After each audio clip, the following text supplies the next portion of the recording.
Everyone's calling anime gatekeepers toxic elitists. But what if I told you that they might be the only thing keeping anime culture alive? What you just said is one of the most insanely idiotic things I have ever heard. But before you destroy me in the comments, just hear me out. In no way, shape, or form am I encouraging online bullying or harassment. What I'm talking about today is about community culture and discourse, not attacking individuals.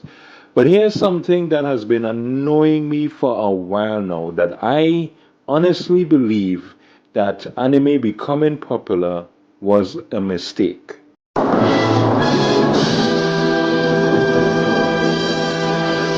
Now, I know that sounds a little bit crazy, but let me paint you a picture of some of the things I have witnessed with my own eyeballs. Starting off with, of course, what is going on with the anime industry is absolutely exploding right now. We're talking about a market that grew from $32 billion in 2025 to a projected $72 billion by 2035. Wow. And with that growth came something very interesting. I've noticed more and more people coming into the fandom that are honestly like negative Nancy's that constantly complain about things. Every single thing now is mid. Attack on Titan, Mid! Demon Slayer, Mid! your favorite childhood anime. Is mid! But it gets worse. We have people shaming other people for liking a series. And one of my favorite examples to point to is Mushoku Tensei. Now, I am not here to defend every aspect of that show. I have never watched or read the series because the things I've heard that happens in that series, I realize that is just not for me. But the idea of me going out of my way to shame or ridicule someone for liking that show is a complete waste of my time. You very smart. Now, I'm not saying that toxicity absolutely never existed in anime and manga before, but I realized during a certain period in recent human history where quote unquote lockdowns were happening during that period, the toxic behavior was basically turned up to 11. Hold on! Hold on! Her sister was a witch! Right? And what was her sister? A princess! The Wicked Witch of the East, bro!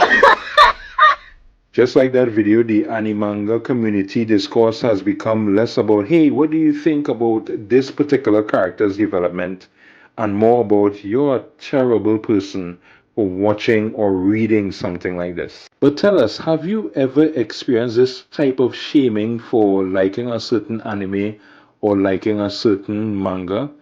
If you have an experience like that, hit the subscribe button and tell us your experience in the comments. Do it! And I'm sure it's not just the Mushoku Tensei fans are being harassed. Even Naruto fans are called basic. One Piece fans get mocked for glazing. Studio Mappa staff get threats over animation schedules. People getting cancelled for having the wrong waifu. And even entire shows being totally dismissed because they are too mainstream. Y'all are trash.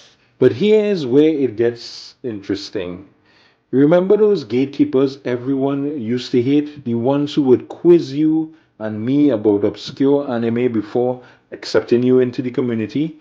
What if, and hear me out on this, what if they were actually protecting us from this? And by this I mean the modern day anime slash manga tourists.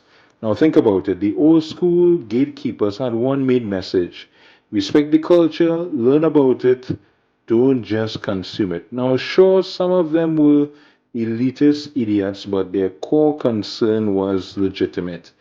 They wanted to preserve something they loved from being watered down or destroyed by people who didn't understand or appreciate it.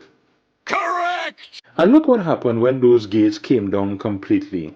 Or why don't you empower yourself and don't need them and do it yourself? How, Sway? Take a few steps back to go You ain't got the answers, man. You ain't got the answers. Kanye. You ain't got the answers. You ain't got the answers, Sway. Kanye. I've been doing this more than you. The floodgates to the fandom has been busted open, and anime and manga will continue to become more and more popular.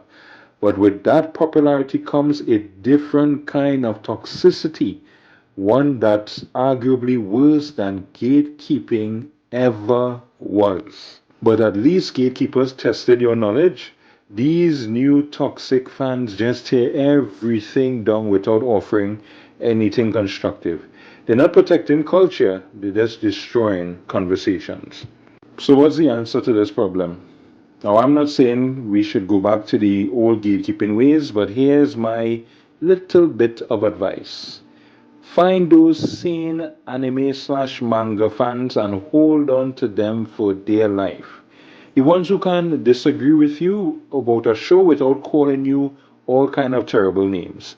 The ones who get excited about discussing plot points instead of just calling every single thing you like trash.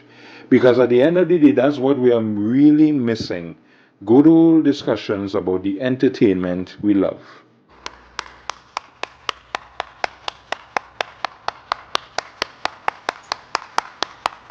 What do you think? Were the gatekeepers actually protecting something valuable? Or do you totally disagree with the points made in this video? Let us know how you feel right there in the comment section below. And on the video coming up on your screen is a video that YouTube thinks that you would like. But in order for you to be able to access that video, you have to click on that red shiny button called the subscribe button. So thanks for watching, and that's it. I go on.